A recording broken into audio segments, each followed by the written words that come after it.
You're listening to the Get Off My Soapbox podcast. Thank you for tuning in. We want to make the world a better place and share life-educated opinions and have discussions on various topics. Welcome your host. He is a jack of all trades, master of none, and always wants to know, how's your integrity today? Mad Morgan! Thank you for joining me for episode 14 of Get Off My Soapbox. Hey, I'm your host, Mad Morgan, and welcome to Wednesday evening. Thank you very much for tuning in. Well, it's another Wednesday, another midweek. Wow, these weeks just seem to fly on by. Can you believe it's already the first week of November? That means winter's around the corner, depending, of course, where you are in the world, if you're in the Northern Hemisphere versus the Southern Hemisphere. But yes, winter's almost here where I'm located in Canada. I know some people are like, hey, isn't it winter all year round in Canada? No, it's not actually, but it might as well be in comparison to some places. So today, on episode 14 of Get Off My Soapbox, we are going to be discussing this. And our topic is it being safe and secure, or is it being paranoid? That is our topic for today. Is it being safe and secure, or is it being paranoid? Because the world's an interesting place right now. And speaking of interesting, hey, how has your integrity been this week? How's your integrity so far? Have you been holding up? Have you been getting better every day, being a positive example the world needs? That's on you. That's up to you. But onwards and upwards, be the evolved, better, best self of you that you can be and influence others. Let's change the world, make it a better place. That goes kind of hand in hand with our topic of safety and security with our topic today.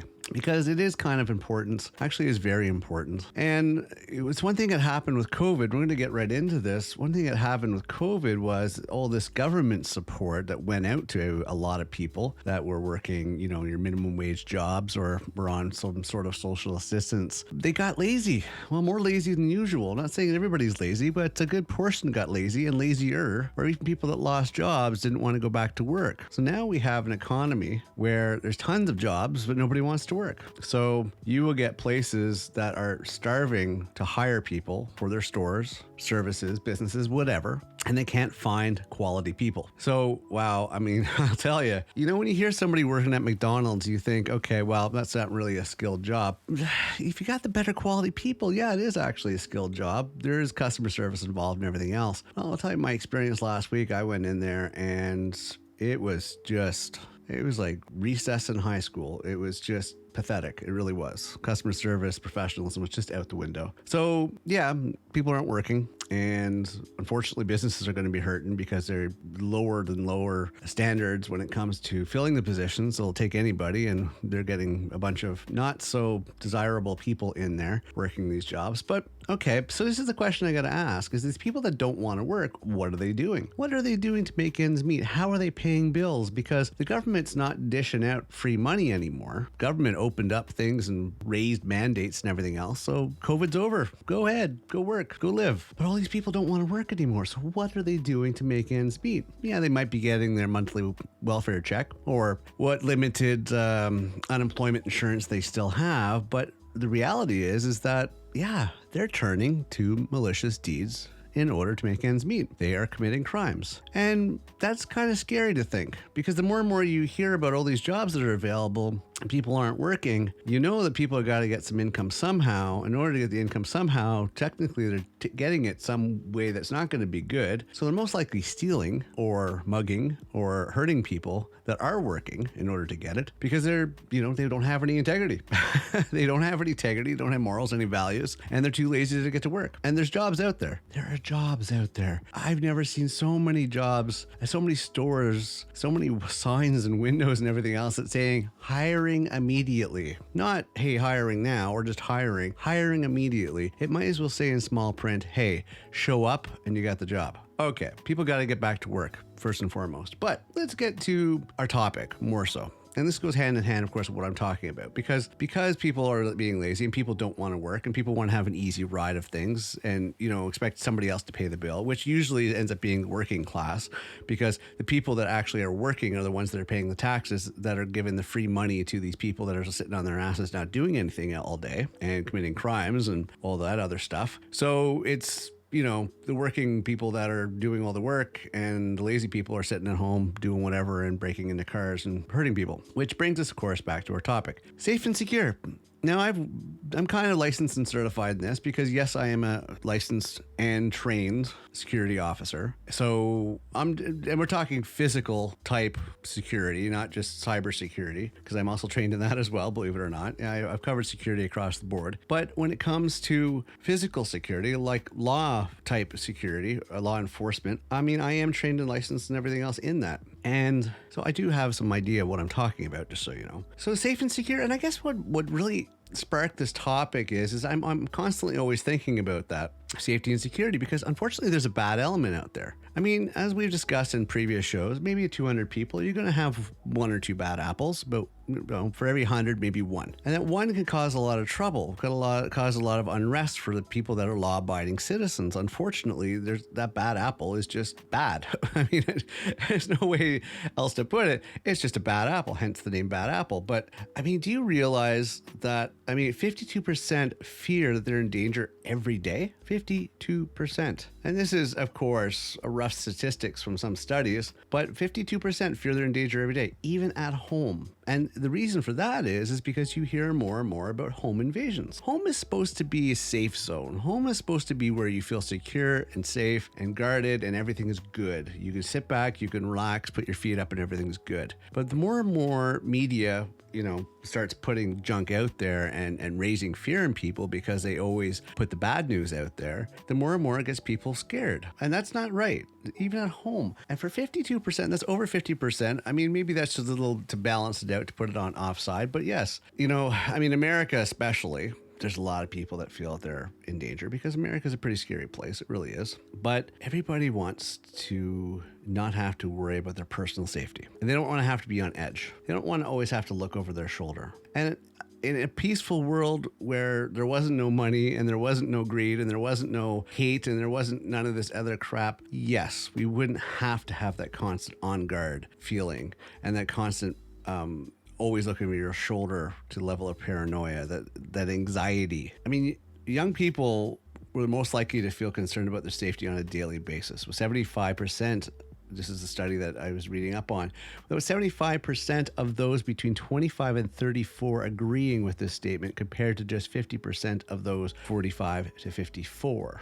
Dark streets and sidewalks trigger the anxiety the most, followed by neighborhoods that they aren't familiar with or those close to those neighborhoods that aren't so great. Every city has one. Every town has a bad part of town. Next in line were parking garages and riding alone in a rideshare or taxi. Speaking of rideshare services, 39% of respondents completely avoid them because they don't feel safe taking them. This jumps to 50% for those between the ages 25 and 34. People are almost scared of each other because they don't know who's who. They don't know who the bad apples are. They don't know who the crazies are. And being crazy is not cool. But one thing you gotta know about criminals is that they're generally aren't brave in themselves. Okay, they need somebody else to boost their confidence. One criminal, chances are, not be something to be concerned about. It's when they get into groups, it's when they get into multiples and more than just one, two, to boost each other's confidence, even more so to boost each other's confidence and show off to each other. And that just becomes more of a problem because they get braver because of the support that they're giving each other. Power in numbers, mob mentality, unfortunately. And that's the scary part when it gets into that. But generally, they're all cowards. They are. They're not going to break any rules. They're not going to do any crimes by themselves because they don't have the confidence to do so. But if they have somebody watching their back, if they have somebody that's encouraging them, chances are, they're going to go through with the crime. And they lose sight of their moral code and they lose sight of their integrity. They lose sight of all that stuff like that because they're not thinking straight because they want to be accepted. They want to be accepted by each other to boost their low self-esteem and their low self-confidence. And so they boost each other and that motivates them to commit the crime without the concern of the consequence. And they go ahead and do it. Also, of course, because, there's the poking and prodding about the fact that, it's easy money and we can go do this and go do that. And they encourage each other all the stuff that they can do if they actually do this devious deed without thinking of the effect it's going to have on the victims, of course.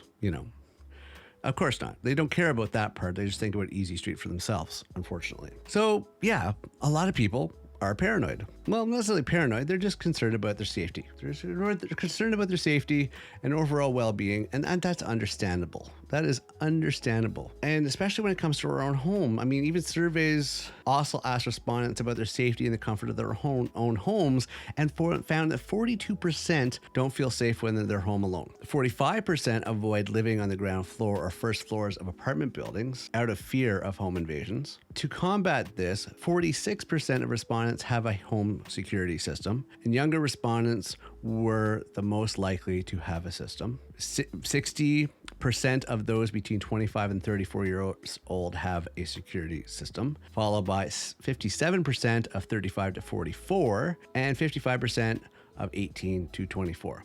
A home security system is a top security measure in most cases, but it's more of a deterrent. Let's not kid yourself. I mean, any sort of security, whether it be cameras, whether it be alarm systems, it's a deterrent. It really is. And this comes from my security training. All that's a deterrent. If there's a criminal that's willing to break into your house, they are not going to be bothered by that because, I mean, it concerns them, but it doesn't concern them. And that's what's concerning, but it's something that is good to have because it does offer a level of deterrent. But you can imagine, though, when we hear about and we see videos and we see media, we see news reports and we hear stuff online, especially about more and more crimes, more and more completely bold crimes happening every single day and home invasions, it gets to the point where people want to go beyond just an alarm system, just a little, beyond just a security system in their home. And that comes to the point of weaponry.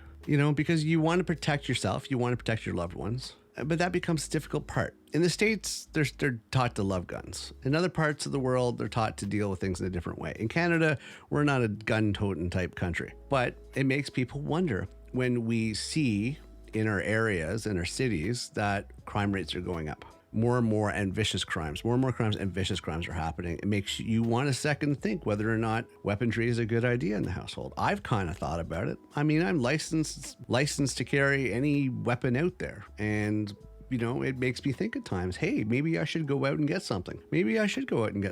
Just in case, because it sucks to need and not have rather than have and not need. Right. And that's kind of my viewpoint. But then, of course, there's always the other concerns that people have when it comes to having, say, a firearm in the household. What if it is accidentally stumbled across? What if it actually gets to the wrong hands, et cetera, et cetera, et cetera? If you take the smart precautions and you get the right training and do the right things, then that is a good way to go. In my opinion, I think it was. I would be. I mean, I know some guys that I've worked with that are gun fanatics. They have a whole arsenals in their household. I mean, crazy amount of gun. I think that's kind of extreme, right? That's not what I'm talking about. I'm talking about something that's just going to make criminals think twice if they bust through your front door. That's all I'm saying. But it makes us, it's scary to think, though, that this is where our world has come to, right? There's all these outside effects beyond our control. We get up, we go to work, we work, we be a law-abiding citizen, we do the right things, we have a sense of integrity, we pay our taxes, we be good to people and everything else. And yet some lower than dirt individual, because of bad upbringing and bad examples, and bad influences, decides that you're going to be the target and decides to take stuff away from you. Stuff that you've worked hard for. And put the fear into you and your family for no reason, no justified reasonings for you to be a victim of any sorts. But yet they figure you're the target and you're the one that they're going to make a victim. That's screwed up. I mean, that's really screwed up. I mean, that's mess with your friggin' head type stuff. It makes me trying to understand how somebody can get that in their head that's okay. How they can justify with the fact that taking from somebody else that does good and works hard and everything else, how it's okay for them to be taken and even taking their lives for that matter doesn't make sense to me.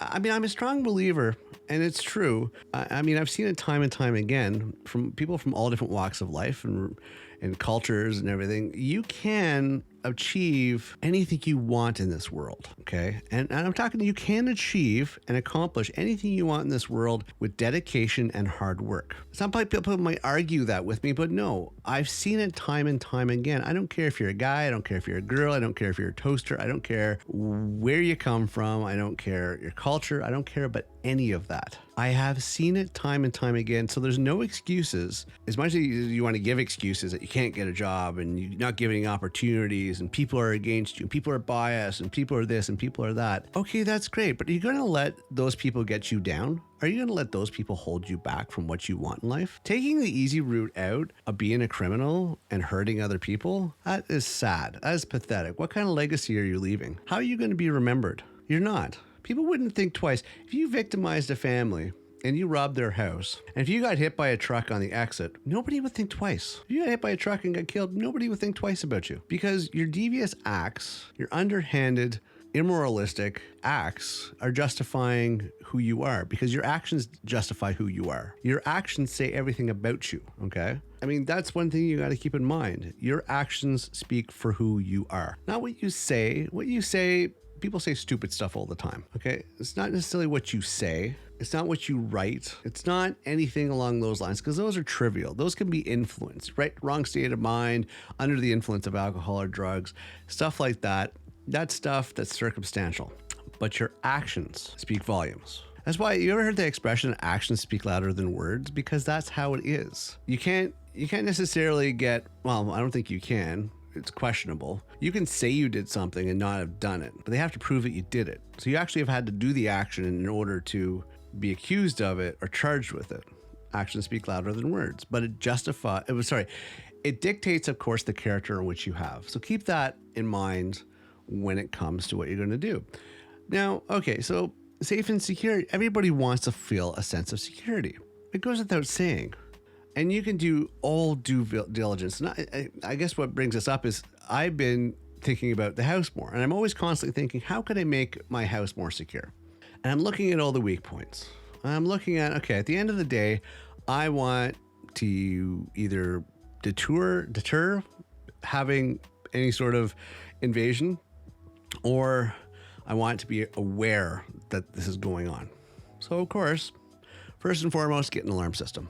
Get a monitoring alarm system, not just an alarm system, get a monitoring alarm system. So it's not only, yeah, you got bells and sirens and everything else.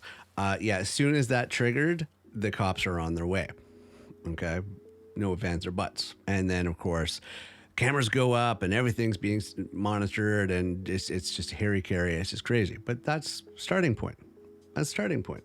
If you're capable and you want to have a level of security, yes, get a monitored alarm system with cameras. That's for starters. And then you start looking at other things. Start thinking about other areas, because human error sometimes can leave vulnerabilities. So start looking at other things. Secure your basement windows. Secure your garage door. And that's what I was doing recently. I was securing my garage door because I worry that I'm going to leave my garage door open. But you also hear stories about people being able to somehow, through certain radio frequencies, open up garage doors without announced, whether or not it has a keypad outside or not. They've been able to scan a frequency and be able to get into the garage door. A little bit of advice for the that are out there. You know these smart plugs? Okay, so here's my advice. And here's a little pointer. Other than the alarm system, which is going to be a tip 1 I'm going to give you today, if you have a garage, this is what I recommend you do. You get a smart plug. Plug the garage door into the smart plug. Connect the smart plug either to an application or to Google. Very simple, okay? Or Alexa or whatever, okay? So you can actually issue it commands. Either use the smartphone app or issue the commands. And once you want to lock down your house, you of course lock all your doors, you set your alarm. Then what you do is you turn off the power to the garage door. Smart idea, right? Turn off the power to the garage door. Doesn't matter what they try to do to issue commands to open the garage door. It's not going to open because it has no power, but you have control over it. It's not like you have to plug it in every single day. You just turn on the smart switch again. Easy peasy. Simple, simple, simple. no ifs, ands, or buts about it, you're good to go. Okay. Frankly, to me, that makes sense because it has that extra layer of security. And if you have a garage door opener, there's an extra layer of security because it's a pain to try to get those up. You can't. They are down tight. And with the power off, they're not going anywhere. So that's an extra point as far as that goes. On top of the security system, and of course, that little tip I gave you with a smart plug for a garage door, cameras. Cameras are great. Cameras are great. You know, they can sit in your window. They can be incredibly small these days, but even if you don't get an actual camera, get a dummy camera. Put dummy cameras outside. Most crooks don't know the difference. I mean, high stake ones, big money ones do, but then again, they're not going to be breaking into your house, right? The dumb criminals are the ones that most likely, be convinced it is actually a security camera and just avoid. They don't want the complications. They don't want the complications of alarm systems. They don't want the complications of any sort of security, etc. They don't want that. And so that's another thing. Even if it's dummy cameras, put dummy cameras out. You can get dummy cameras that put a little battery in it and has a little red light that flashes, stuff like that. It's a good deterrent. Let's see. I mean, other than that, just the usual 101 of security. Your doors, make sure that they're locked. Make sure you got good locks. Make sure your windows are tight and secure. Make sure your gates are locked. Batten down everything to make sure. Now, is that paranoia? No, it's a deterrent. Like anything of security, it's a deterrent. It's a deterrent to hopefully make criminals think twice. Deter them. They don't want the aggravation because they're lazy. They're lazy, and that's why they're committing crime, right? So that's why they're committing crime. And so they're lazy. They don't want an easy score. They don't want to have to work for it. Make it hard for them. They'll go to the next house. Fair enough. Okay. Now let's look into that's home security, because you really want your home to be your castle. You want it to be your home, to be your secure base. It's supposed to be somewhere where you can rest your head and rest easy, keep all the bad outside, and just relax. So batten that down first. Now, when it comes to being out in the world, here's my advice with this. It's scary out there. And COVID has given an excuse for criminals to wear masks. And some of them are taking full use of that. Thankfully, technology is getting smarter and smarter and smarter, and they're actually making cameras that can see through masks. Very intelligent. Technology is going a long way, so they won't get away with it. If they think they are, they're kidding themselves, because technology has come that far that they can actually see through masks. They've thought about this, and it's just like, yeah, okay, people are going to run around wearing masks thinking that they can do whatever they want. There's other ways, and there's methods to find out who you are, so don't kid yourself, criminals. They're going to find you. Okay. But when you're out in the world, if you take public transportation, here's my advice. There's always those quick grab people, criminals on the buses, or when you're on the street or whatever. First and foremost, anything that's of value, make sure it's hidden. Like AirPods, those are costly. That's a little bit of a price tag. Cell phones. I see a lot of people walking down the street like zombies with their cell phone in their hand as they're walking, and they're staring at the screen, and it's loosely in their hand, but enough of a grip so they don't drop it. And, there's some countries, like I hear Brazil's bad for that. People will literally snag it out of your hands when they're in a car, or they'll drive by on a bike, or they'll even break your window. I mean, it's a pretty bold stuff to grab anything of value off you.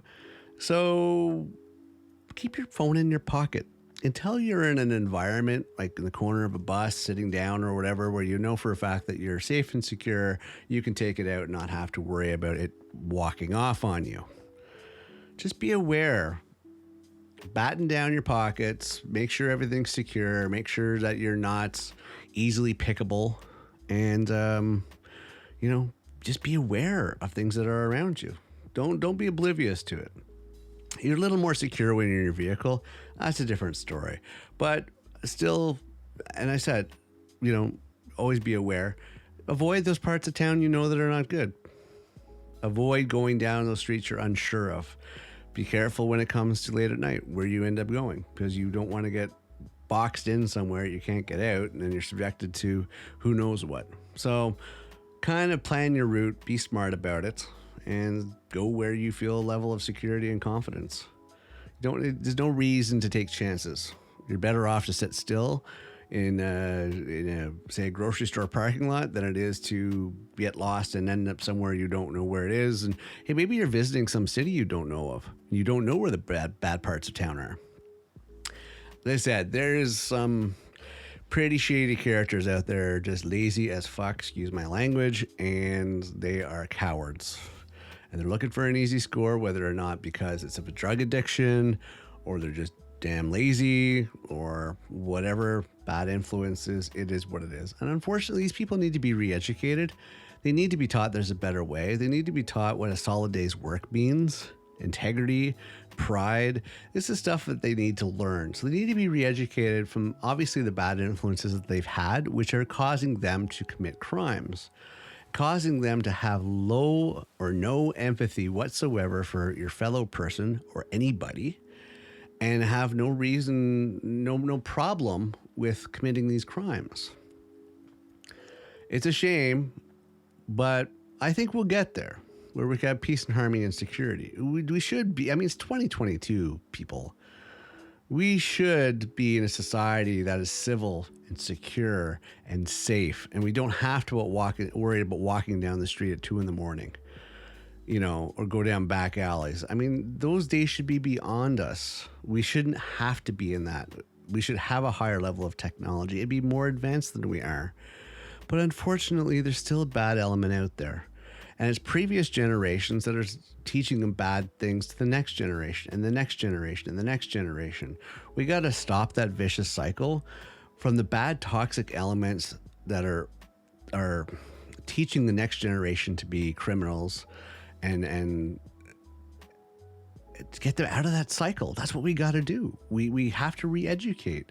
We have to stop that cycle. So, that the toxic criminal bad person doesn't teach the next generation to do the same mistakes, and so on and so on and so on.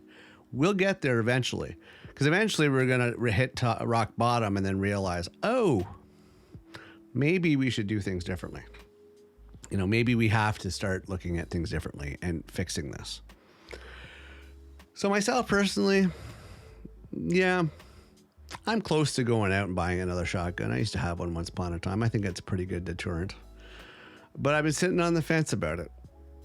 I mean, the scary part is it's not law-abiding citizens that are the problem. It's the criminals out there, and the ones that are obtaining weapons and everything else from the wrong sources and not legally, and those are the ones that we have to worry about. It's not the law-abiding citizens, but if the criminals have the weapons and law-abiding citizens don't, who do you think is going to fall victim, and who do you think is going to be the one that's going to be suffering? It's going to be a law-abiding citizen.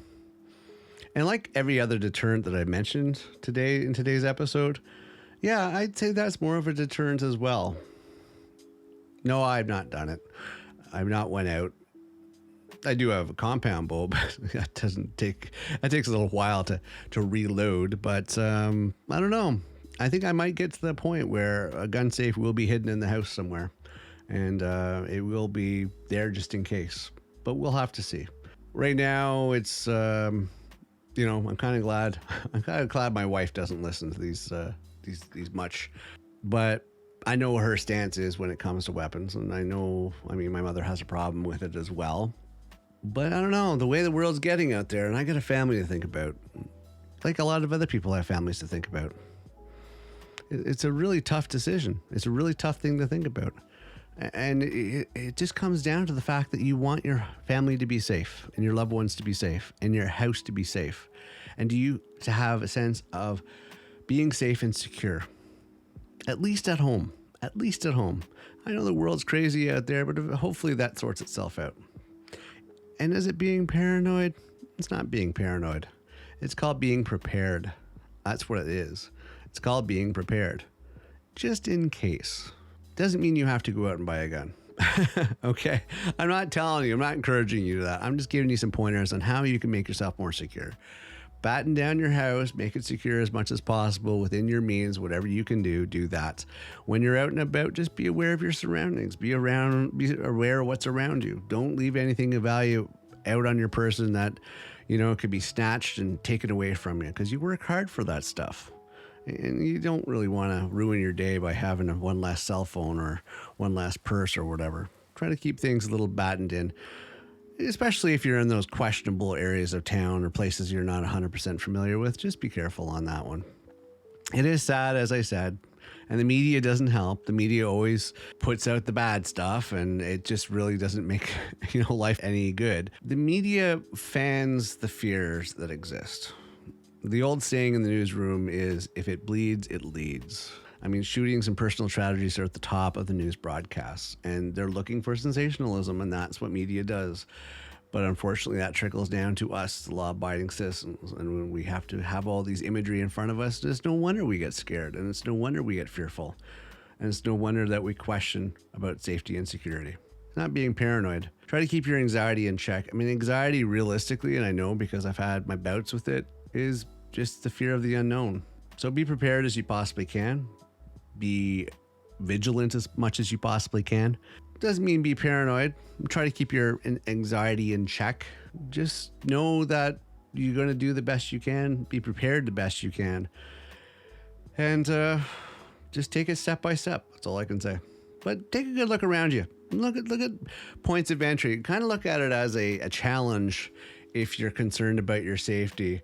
Kind of look at your place that you live and go, okay, if I was a criminal, how would I try to get in there if I didn't have a key? Take it from that. Or better yet, if you have any friends that are up to the challenge, present it to them as well. See what they say. Get some ideas collectively, collaboration. Hey, it's an idea. All right. So I just want to talk about this because, it sucks that I'm constantly thinking about it, but it's just the way I'm wired, right? I've always been wanting to keep family safe, and it's always been something that is always in the back of my mind. Some people you're just being paranoid. I'm like, no, I'm not being paranoid. I'm just being vigilant when it comes to things. I'm trying to be optimistic. I'm not trying to be pessimistic, but I always kind of try to look at what's the worst case scenario and deal with it from there. All right. I'm not going to draw this out anymore, but it's sad that we're at this point. Hopefully it gets better. Hopefully the lazy people get back to work and get actual jobs and contribute to society. Hopefully the criminals have a change of hearts and actually learn to have integrity and pride and morals and get back on track and build a good life for themselves. We all got to do this together, folks. If we're going to make this world a better place, we all collectively have to work together. We have to put aside our differences and look at the commonalities that bond us and build us. I mean, that's it. There's no reason we can't have everything that we want in life. There's no reason we can't be safe and secure. We could get rid of mental health conditions and anxiety and paranoia, and everybody can, I don't know, people are like, well, you think it's utopia? No, I just think everybody can live a happy, peaceful life in harmony. I think we can get there. All right. Thank you very much for tuning in for Wednesday's Get Off My Soapbox podcast. Appreciate you being here as always. Thank you for listening. Please check us out on Twitter @MadSoapbox. Please check out our website at GetOffMySoapbox.com. That is GetOffMySoapbox.com.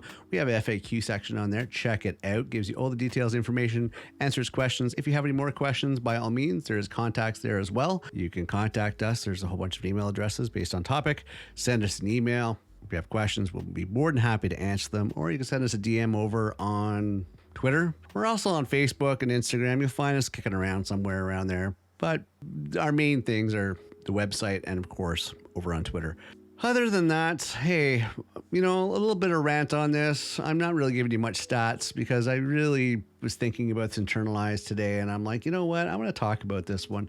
I think it's something that just needs to be addressed. Yes, in comparison to where we were in the 70s and 80s, yes, crime has went down, but the level of crime and different crimes has changed. So just be safe. Do what you can to be safe. Until the world changes for the better, until we get to that point, just be extra vigilant. Keep yourself safe, keep your family safe, your loved ones safe. All right, I'm ending this. I'm your host, Mad Morgan. Take care of yourself. Be safe out there. For those of you that listen to me during weekdays, I will see you tomorrow morning for Soapbox Daily. If you listen to me once a week, I will see you next Wednesday. Thanks for listening. See you next episode. That's all for this episode of Get Off My Soapbox podcast. Appreciate you tuning in today. If you enjoyed this episode and you'd like to support the podcast, please share it with others, post it on social media, or leave a rating and review. To catch all the latest from Mad Morgan, head over to GetOffMySoapbox.com for links and details. Thank you for listening. Don't forget to follow so you don't miss the next episode.